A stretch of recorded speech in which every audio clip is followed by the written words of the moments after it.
थरे भल कर देखी नियंतु दर्शक बंधु घर सामने छिड़ा होइछंती जने महिला आउ एपटे ताकू एकुटिया देखी जने युवक गाड़ी रखिले गाड़ी ओह्लै तांको पाखक भी गले आउ तापर देखंतु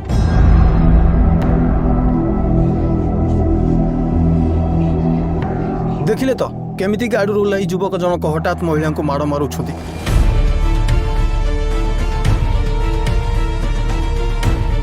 आपण शुणी आश्चर्य हेबे से महिला जनक जने पुलिस अधिकारी कथा या कि महिला जनक जी जगह छिड़ा होइछंती तांकर भड़ा घर सेठी जेहेतु ड्यूटी आरंभ होइनी से सिविल ड्रेस रे सेठी बुलुथिले आउ तांको एकुटिया पाई किछि असामाजिक युवक आक्रमण कले।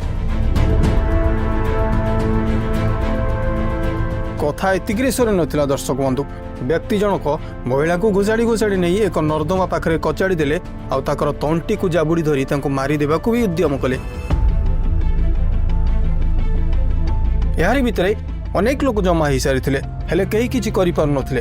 आपण भावंतु जदि जने महिला पुलिस रो एभली अवस्था ताले साधारण महिलांकर कोन हेबो।